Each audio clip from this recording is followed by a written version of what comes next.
जय श्री कृष्णा। आप सबका वैदिक प्रेडिक्ट में स्वागत है। आज का विषय है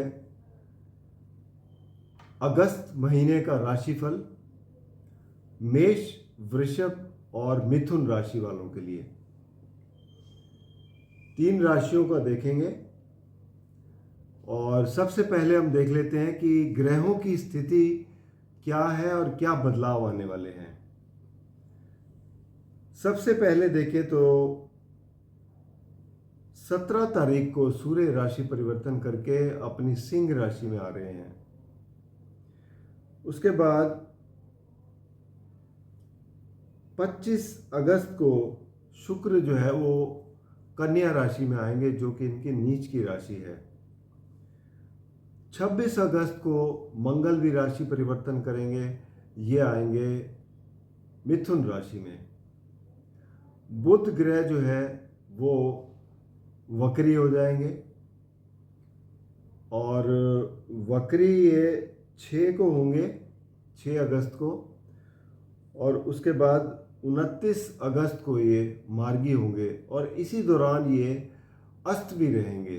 तो इसका मतलब ये हो गया कि वक्री हो के अस्त होना मतलब जो पावरफुल जो मिल रही थी पावर बुध ग्रह को, वो भी तकरीबन कम हो जाएगी बहुत। तो इस तरीके से ये देख सकते हैं। चंद्र का गोचर जो है वो शुरू हो रहा है कर्क राशि से, मिथुन राशि से शुरू हो रहा है और कर्क राशि में समाप्त होगा पूरा जोडियक का चक्कर लगाकर। और महीने के अंत में गुरु भी वक्री हो जाएंगे। तो ये है ग्रहों की स्थिति। बाकी शनि वक्री चल रहे हैं, राहु और केतु मीन और कन्या राशि में चल रहे हैं। तो आइए सबसे पहले हम देखेंगे मेष राशि, उसके बाद वृषभ का विश्लेषण करेंगे और फिर मिथुन का। और इससे पहले कि मैं शुरू करूं, आपसे रिक्वेस्ट है कि अगर आपने चैनल को सब्सक्राइब नहीं किया तो कृपया सब्सक्राइब करके बेल आइकन ज़रूर दबा दें ताकि आने वाली वीडियो की नोटिफिकेशन मिल जाए। और अगर आपको वीडियो पसंद आए तो आप इसे लाइक करें, शेयर करें ताकि दूसरे भी इसका लाभ उठा सकें। कोई सजेशन है, कोई सुझाव है, कोई प्रश्न है, वो आप कमेंट बॉक्स में ज़रूर दीजिए, क्योंकि उसी से हमें आपसे इंटरेक्शन मिलता है, हमारी हिम्मत बढ़ती है आगे वीडियो बनाने के लिए। तो नीचे दिए गए नंबर पर ज़रूर संपर्क करें। इसके अलावा अब शुरू करते हैं महीने का, अगस्त महीने का 2024 का राशिफल। सबसे पहले मेष राशि की बात करेंगे। मेष राशि के स्वामी मंगल हैं। मंगल वृषभ राशि में बैठे हैं, एक न्यूट्रल हाउस है, न्यूट्रल राशि है। तो यहाँ पर गुरु के साथ बैठे हुए हैं। स्वास्थ्य अगर देखें आपका तो स्वास्थ्य ठीक रहेगा। धन भाव में बैठे हैं तो धन में जैसे आप संचित धन में वृद्धि होगी, अच्छी चीज़ है। और जहाँ तक वाणी का सवाल है, क्योंकि वाणी का घर है, परिवार का घर है, तो वाणी के मामले में क्योंकि गुरु साथ में है तो इसलिए बहुत ज़्यादा खराब असर नहीं होगा। और मंगल यहाँ पर अच्छे ही रिजल्ट देंगे, ओवरऑल पोजीशन अच्छी है। 26 तारीख को ये तीसरे घर में आएंगे। तीसरा घर में देखा जाए तो पराक्रम स्थान है, तो वहाँ पर मंगल की स्थिति काफ़ी अच्छी हो जाएगी 26 के बाद। तो आपकी जो पराक्रम है और बढ़ेगा, आप बड़ी तेज़ी से आगे बढ़ते हुए, काम करते हुए अपने कार्यों को समाप्त करेंगे। तो इसलिए ये अच्छा गोचर है, मंगल की स्थिति अच्छी है, आपके लिए कोई परेशानी वाली बात नहीं है। उसके बाद आप बात करेंगे धन के मामले में, तो धन भाव के स्वामी हैं शुक्र, और शुक्र बैठे हुए हैं ये आपके पंचम भाव में। बुध और शुक्र दोनों पंचम भाव में बैठे हुए हैं। अब पंचम भाव एक त्रिकोण स्थान है, लक्ष्मी स्थान है। यहाँ पर ये दोनों ग्रह बहुत अच्छे रिजल्ट देने जा रहे हैं। हालांकि मित्र राशि में नहीं है, लेकिन उसके बावजूद भी पंचम भाव बहुत अच्छा है। यहाँ पर आपको बहुत अच्छे रिजल्ट मिलेंगे। एक तो धन में वृद्धि होगी और आप संचित भी कर पाएंगे। तो ये एक अच्छा ही गोचर माना जाएगा। अब शुक्र जो है ज़्यादातर देखा जाए तो पंचम भाव में ही रहेंगे। ये 25 अगस्त को जाके राशि परिवर्तन करके नीच राशि में आएंगे, तो 25 के बाद इनके परिणामों में कमी आ सकती है। ये छठे घर में आएंगे तो वहाँ पर जाकर ये आपको परेशान भी मतलब कर सकते हैं, धन के मामले में भी। तो इन सब चीज़ों का ध्यान रखना पड़ेगा। और दूसरी राशि जो शुक्र की पड़ती है वो है सप्तम भाव, रिश्तों की। तो रिश्तों में भी आपको ध्यान रखना पड़ेगा, उसके लिए आगे चल के बात करेंगे। बाकी आय भाव के स्वामी जो है वो शनि है। शनि वक्री होकर बैठे हैं और ये दशम भाव के भी रिजल्ट देंगे। तो आय की स्थिति अगर देखें तो आय में कोई कमी नहीं है, आय आपकी बढ़ती रहेगी। शनि की दृष्टि आपकी राशि पर भी है, तो राशि पर शनि की दृष्टि होने से आपको थोड़ा सा स्वास्थ्य का ज़रूर ध्यान रखना चाहिए। खाने पीने का ध्यान रखें और व्यायाम वगैरह करते रहें, तो कोई बहुत बड़ी परेशानी वाली बात नहीं दिखती है।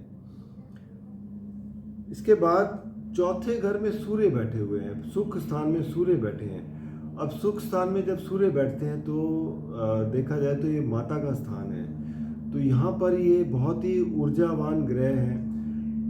यहाँ पर बैठकर कोई बहुत अच्छी स्थिति तो नहीं है, लेकिन एक चीज़ ज़रूर है कि यहाँ पर पोजीशन देते हैं ये, जो पोजीशन में आपको फ़ायदा हो सकता है। बाकी और कोई ज़्यादा नुकसान भी नहीं है, सम है, मतलब यानी कि नॉर्मल आपको रिजल्ट मिलेंगे सूर्य के। सूर्य 17 तारीख को पंचम भाव में आएंगे अपनी राशि में। तो यहाँ पर जब पंचम भाव में आएंगे तो यहाँ पर आकर आपको ये अच्छे परिणाम देंगे। जो जो लोग शिक्षा के क्षेत्र में हैं उन्हें बहुत अच्छे परिणाम देखने को मिलेंगे। पंचम भाव की बात करें तो पंचम भाव के स्वामी सूर्य ही हैं, और पंचम भाव में जैसे मैंने बताया बुध और शुक्र बैठे हैं। अब शुक्र तो 21 तारीख तक यहाँ पर हैं, बहुत अच्छे परिणाम देंगे। बुध का क्या है कि बुध वक्री हो रहे हैं 9 तारीख को, तो 9 तारीख तक तो बहुत अच्छी स्थिति है। 29 तारीख तक ये वक्री रहेंगे, लेकिन साथ में परेशानी ये है कि ये अस्त भी हो जाएंगे। तो अस्त ग्रह जो है वो परिणाम देने में उतने सक्षम नहीं होते। हालांकि वक्री ग्रह पावरफुल हो जाते हैं, लेकिन पावरफुल होने के बाद भी इनके परिणाम बहुत ज़्यादा अच्छे नहीं होंगे। और वक्री है तो आपको थोड़ा सा निर्णय लेने में आपको दिक्कत आ सकती है। आप किसी फर्म डिसीजन पर पहुंचने में आपको परेशानी हो सकती है। इन बातों का आपको ध्यान रखना पड़ेगा। दूसरा, मंगल की दृष्टि भी पड़ रही है पंचम भाव पर, तो उसकी वजह से भी, क्योंकि मंगल और बुध जो है वो आपस में मित्र ग्रह नहीं है, और यहाँ पर जब दृष्टि पड़ेगी मंगल की भी और शनि की भी पड़ रही है 11वें घर से, तो यहाँ थोड़ी सी परेशानियाँ दिखती हैं, मानसिक तनाव बढ़ सकता है। इससे बचने की कोशिश करें तो आपके लिए अच्छा रहेगा। जो भी आप कार्य करते हैं उसमें आपको फोकस बनाकर चलना पड़ेगा, तभी आपके लिए परेशानियाँ समाप्त होंगी। रिश्तों की बात करें तो सप्तम भाव शुक्र का है। शुक्र 21 तारीख तक तो बहुत अच्छे हैं, यहाँ पर आपके रिश्ते भी बहुत अच्छे रहेंगे। हालांकि शनि और मंगल से दृष्ट हैं, जिसकी वजह से दो क्रूर ग्रहों की दृष्ट होने से यहाँ पर शुक्र पर भी प्रभाव पड़ेगा, क्योंकि अफ्लिक्शन आ जाती है। तो ये सब देखना पड़ेगा आपको। दूसरा, 21 तारीख को ये अपनी नीच राशि में आएंगे छठे घर में, तो यहाँ पर इनकी पोजीशन थोड़ा कमज़ोर हो जाएगी। तो आपके पार्टनरशिप के मामले हों, पति पत्नी के मामले हों, उसमें आप कोशिश करें 21 तारीख के बाद खास करके वाद विवाद में ना पड़े। वाद विवाद से बचने की कोशिश करें तो आपके लिए परेशानी नहीं रहेगी। भाग्य स्थान की बात करें तो भाग्य स्थान के मालिक गुरु हैं, गुरु बैठे हुए हैं धन भाव में, तो भाग्य से आपको धन की प्राप्ति होगी, इसका मतलब ये है। तो इस मामले में गुरु एक अच्छे ही हैं। वैसे भी दूसरे घर के कारक ग्रह हैं, तो एक अच्छी स्थिति में बैठे हुए हैं, तो आपको यहाँ पर लाभ ही देंगे। गुरु की दृष्टि छठे घर पर है। छठा घर आपके रोग रिपु ऋण का है, तो गुरु की दृष्टि यहाँ पर पड़ती है, तो गुरु उस घर को ज़्यादा बढ़ावा देते हैं, ग्रोथ देते हैं। तो एक किस्म से यहाँ पर उन सब चीज़ों से आपको थोड़ा सा फ़ायदा मिलेगा।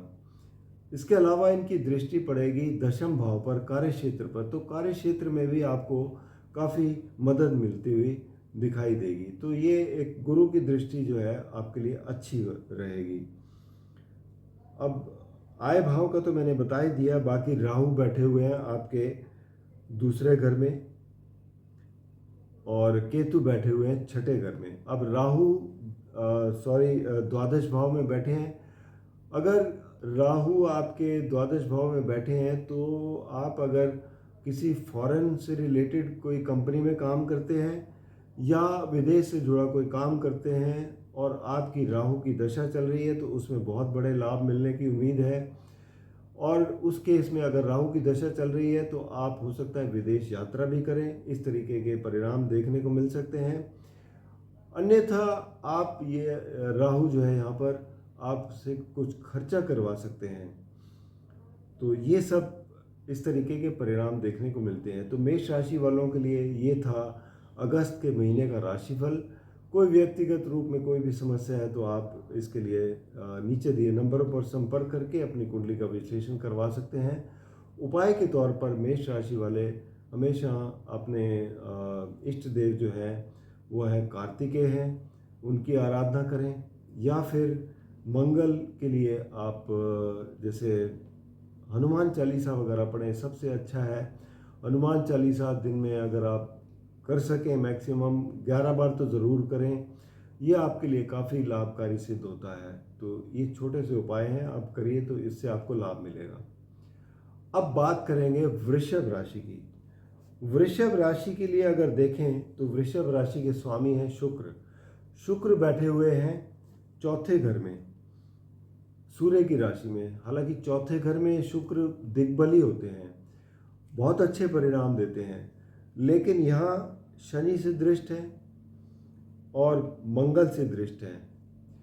तो दो ग्रहों के से दृष्ट होने के कारण थोड़ा सा क्योंकि एफ्लिक्शन आ जाता है तो उस वजह से इनके परिणाम मिलने में कठिनाइयाँ आएंगी। हालांकि केंद्र स्थान में बैठे हैं, चौथे घर में बली होते हैं, अच्छे परिणाम देंगे, लेकिन परिणाम जल्दी नहीं मिलेंगे आपको, उसमें कठिनाइयाँ ज़रूर आएंगी, ये सब दर्शाता है। साथ में बुध बैठे हुए हैं। बुध क्या हुआ? बुध जो है आपके लिए धन भाव के स्वामी हैं। अब स्वास्थ्य के मामले में ठीक ठाक रहेगा क्योंकि शुक्र स्वामी हैं और आपके पहले घर में जो है गुरु और मंगल बैठे हैं। अब गुरु आपके लिए 8वें घर के स्वामी हैं, 11वें घर के स्वामी हैं, तो स्वास्थ्य के मामले में थोड़ा आपको स्वास्थ्य का ध्यान रखना पड़ेगा। तो इन सब चीज़ों पर असर पड़ता है क्योंकि 8वें घर के स्वामी फंक्शनल मैलेफिक हो जाते हैं।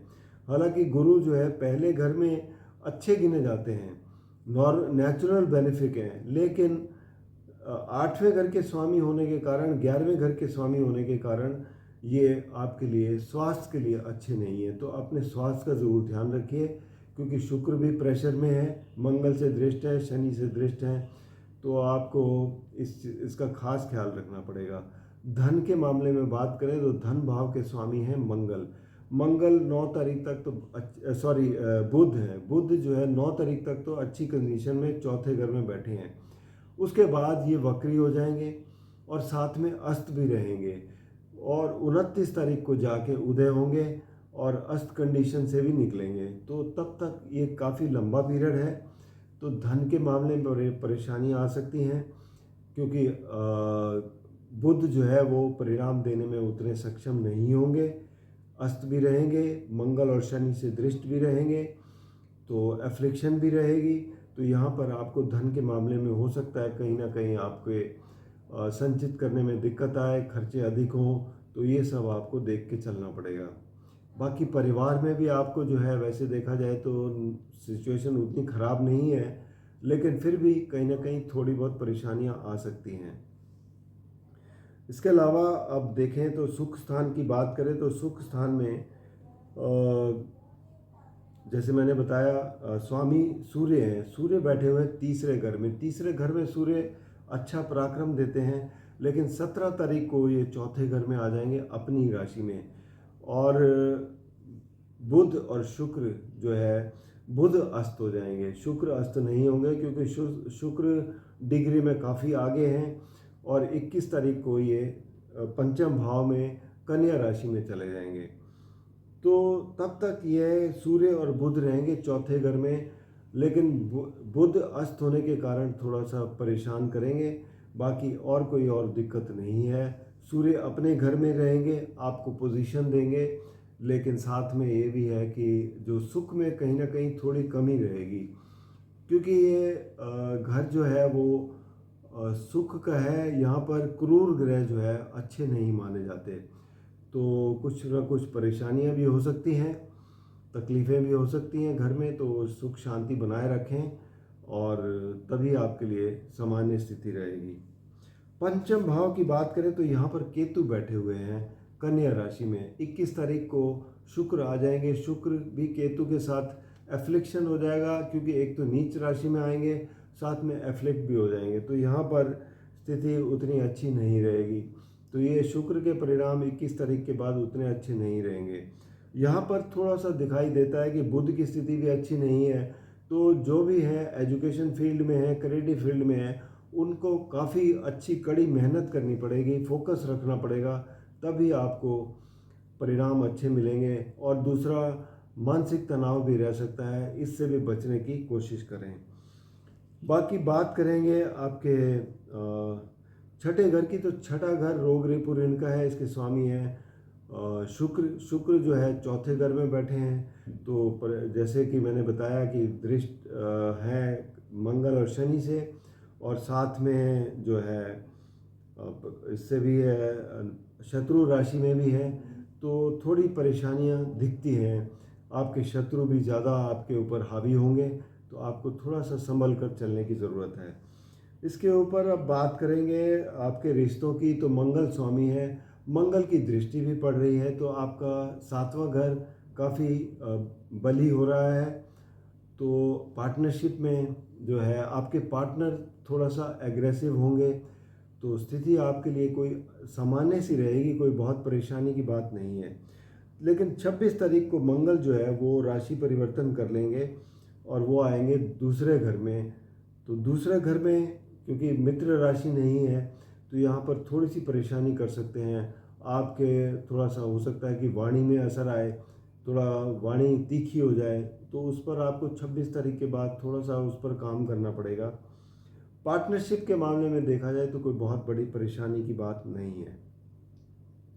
अब बात करेंगे आपके भाग्य स्थान की, तो भाग्य स्थान के मालिक जो हैं शनि हैं। शनि 10वें घर में बैठे हैं और वक्री हैं, तो यहाँ पे भाग्य स्थान से भी इनको वर्क करेंगे। तो ओवरऑल क्योंकि योग कारक हैं बल और काफ़ी पावरफुल हैं रेट्रोग्रेड होकर, तो आपको शनि के रिजल्ट बहुत अच्छे मिलेंगे। अगर आपकी शनि की दशा महादशा चल रही है तो बहुत अच्छी जाएगी, आपके लिए परेशानी नहीं होगी। लेकिन शनि फिर भी जो है कहीं ना कहीं अचानक से रिजल्ट देते हैं, इस बात का आपको ज़रूर ध्यान रखना पड़ेगा। जैसे कार्य क्षेत्र में भी आपको अचानक से कुछ ऐसा काम करना पड़े तो उससे परेशान ना हो, उसको पॉजिटिव लें, तो आपके लिए एक किस्म से पॉजिटिव सिचुएशन रहती है, आप आगे बढ़ते हुए नजर आते हैं। लाभ भाव में राहु बैठे हुए हैं, तो लाभ भाव में राहु जब है वो एक अच्छे लाभ की वो देते हैं आपको। यहाँ पर राहु अचानक से लाभ देते हैं, तो ये स्थिति राहु की है, अच्छी है। तो ओवरऑल आपके लिए देखा जाए तो महीना मिला जुला है, क्योंकि शुक्र की स्थिति थोड़ा सा खराब हो जाएगी आगे चलकर। अभी भी अंडर प्रेशर है मंगल और शनि से, और बुध भी थोड़ा सा स्थिति अच्छी नहीं है जो धन भाव के मालिक हैं। तो इन चीज़ों के अलावा बाकी सब आपके लिए कार्य क्षेत्र में स्थिति अच्छी है, यहाँ पर कोई दिक्कत नहीं है। और बस इतना सा ही है जो आपको ध्यान रखने की ज़रूरत है। स्वास्थ्य के मामले में थोड़ा ध्यान रखें और अपने धन के मामले में थोड़ा आपको ध्यान रखना चाहिए। अब बात करेंगे तीसरा मिथुन राशि की। मिथुन राशि के स्वामी हैं बुध, और बुध जो है वो 9 तारीख तक तो अच्छी स्थिति में है, और यहाँ पर चंद्र का गोचर है। और देखा जाए तो 9 तारीख तक बहुत अच्छी स्थिति है, बुध तीसरे घर में बैठे हैं, लेकिन ये वक्री हो जाएंगे 9 तारीख को वक्री होके ये अस्त भी होंगे साथ में। और अस्त ग्रह जो है वो आपको स्वास्थ्य में भी प्रॉब्लम दे सकता है। और जहाँ तक, क्योंकि चौथे घर के भी स्वामी हैं, तो चौथा घर रिलेट करता है प्रॉपर्टी से, वाहन से और आपके सुख वगैरह से, माता से। तो यहाँ पर भी कहीं कुछ कमी आ सकती है। और वैसे भी चौथे घर से 12वें में बैठे हैं, तो ओवरऑल देखा जाए तो जब राशि स्वामी की स्थिति अच्छी ना हो, मंगल से दृष्ट भी हैं, शनि से दृष्ट हैं, तो इन सब चीज़ों को देखते हुए आपके लिए थोड़ा सा परेशानियों का मामला दिख रहा है। आपको बच के चलने की ज़रूरत है, ध्यान रखने की ज़रूरत है। स्वास्थ्य का खास ध्यान रखें, खाने पीने का ध्यान रखें, व्यायाम वगैरह का करते रहें। कोई परेशानी पहले से चल रही है तो उसका आप निवारण ज़रूर करें, और इसके लिए आपको अच्छा रहेगा ये। इसके अलावा धन के मामले की बात करें, धन भाव के स्वामी जो हैं वो हैं चंद्र आपकी राशि में बैठे हैं। उसके बाद ये आपकी धन भाव में आएंगे, तो पहले 3-4 दिन तो बहुत अच्छे हैं। उसके बाद देखा जाए तो धन भाव के स्वामी हैं, तो ओवरऑल परिणाम अच्छे ही देंगे, सिवाय अष्टम और द्वादश भाव में। तो यहाँ पर थोड़ी परेशानी क्रिएट कर सकते हैं, बट अदरवाइज धन के मामले में ये आपको अच्छे परिणाम देते हुए जाएंगे। इसके अलावा अब बात करेंगे, तीसरा घर पराक्रम का है और धन भाव के स्वामी, तीसरे घर के स्वामी सूर्य हैं जो धन भाव में बैठे हैं, और ये 17 तारीख को तीसरे घर में आएंगे।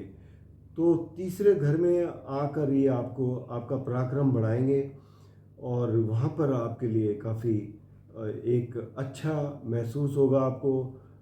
आप काम करने की क्षमता आपकी बढ़ जाएगी, जिससे आपको काफ़ी लाभ होगा। चौथे घर की बात करें तो चौथा घर कन्या राशि है, स्वामी इसके बुध हैं। बुध जैसे कमज़ोर हैं, तो यहाँ पर आपको परिणाम अच्छे नहीं मिलेंगे। शुक्र 21 तारीख को यहाँ आ जाएंगे, हालांकि दिग्बली होंगे, लेकिन नीच राशि में होने के कारण ये भी आपको बहुत अच्छे परिणाम नहीं दे पाएंगे इस महीने। पंचम भाव के स्वामी हैं शुक्र, तो शुक्र की ओवरऑल स्थिति अच्छी नहीं है, तो यहाँ पर भी आपको अधिक मेहनत करने की ज़रूरत पड़ेगी। पंचम भाव क्रिएटिविटी का है, एजुकेशन का है, और आपके लिए रोमांस वगैरह का भी होता है।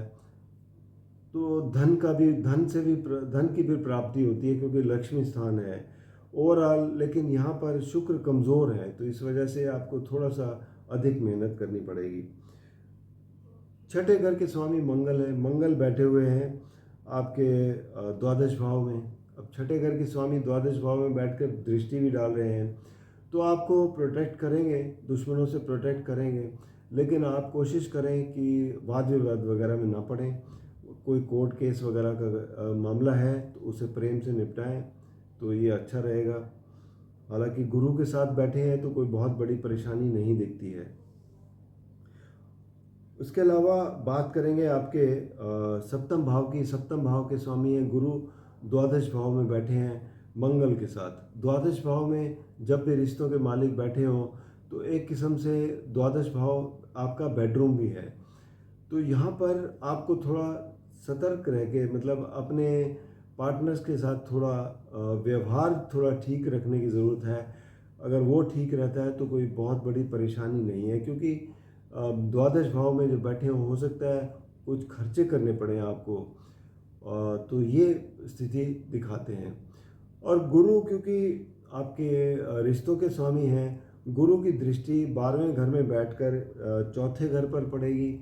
चौथा घर प्रॉपर्टी का है, माँ का है, तो जहाँ पर एक तरफ चौथे घर के स्वामी कमज़ोर हैं, लेकिन दृष्टि होने के कारण थोड़ा सा फर्क पड़ेगा कि रिज़ल्ट मतलब नॉर्मल से होंगे। इसके अलावा इनकी दृष्टि है 8वें घर पर, तो 8वें घर में भी आपको परिणाम देखने को अच्छे मिलेंगे। तो ओवरऑल स्थिति देखा जाए तो ठीक ठाक है। 11वें घर भाग्य स्थान की बात करें तो भाग्य स्थान के स्वामी हैं शनिदेव।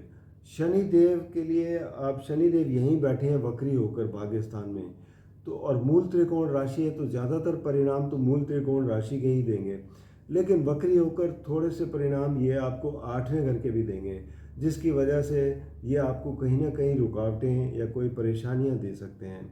तो इस चीज़ का लेकिन बहुत ज़्यादा असर इसलिए नहीं पड़ेगा क्योंकि मंगल जो 8वें घर के स्वामी है, शनि 8वें घर के ही स्वामी है, तो आपको ज़्यादा परेशानी नहीं होगी, ओवरऑल स्थिति ठीक ठाक रहेगी।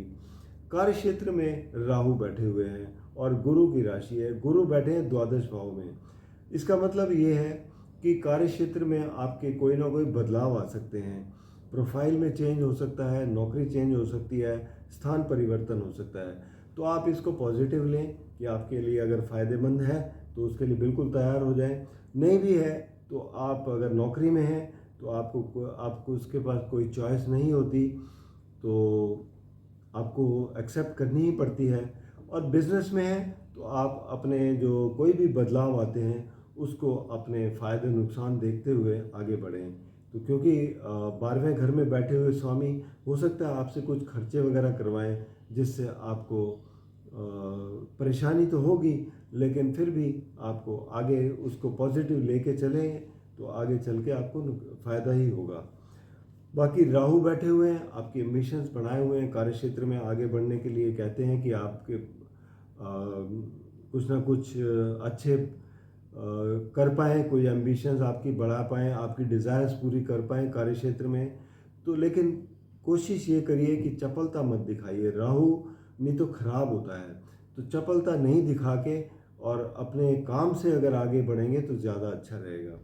बाकी आय भाव के स्वामी मंगल हैं और मंगल बैठे हुए हैं आपके द्वादश भाव में, तो आय भाव से भी यही पता लग रहा है कि आय तो होगी लेकिन साथ में खर्चे भी हो जाएंगे। तो यहाँ पर आपको एक संतुलन बना के रखने की ज़रूरत है। ओवरऑल देखा जाए तो मिथुन राशि वालों के लिए मिश्रित परिणाम है अगस्त के महीने में। तो बाकी उपाय के तौर पर वृषभ राशि वालों के लिए उपाय जो है वो ये है कि आप स्वच्छ रहें, अपने वातावरण जो है, अच्छे कपड़े पहने, महिलाओं का आदर करें, ये सबसे अच्छा उपाय है। और माँ लक्ष्मी की आराधना करें तो आपके लिए शुक्र अच्छे हो जाएंगे, ज़्यादा बुरे परिणाम नहीं देंगे। क्या होता है कि जब शुक्र खराब हो और आप ये उपाय करें तो आपको परिणाम थोड़ा सा बैलेंस्ड हो जाते हैं, तो ये आप करते रहिए, इससे आपको लाभ मिलेगा। इसके अलावा मिथुन राशि वाले क्योंकि बुध स्वामी हैं और बुध के लिए आप, क्योंकि बुध इस वक्त एफ्लिक्टेड भी हैं, वक्री भी होंगे और अस्त भी होंगे, तो उसके लिए आपको गणेश जी की आराधना करनी चाहिए ताकि आपके विघ्न दूर हों और आपके कार्य निकलते रहें। और साथ ही में अगर हरी चीज़ों का दान करते हैं तो ये आपके लिए बहुत ही अच्छा रहेगा। उम्मीद रखता हूँ कि आप सबके लिए ये महीना जो है आप अपनी कोशिश करके इसे अच्छा कर पाएँ और आपके लिए शुभ हो। तो इसी के साथ समाप्त करता हूँ। धन्यवाद।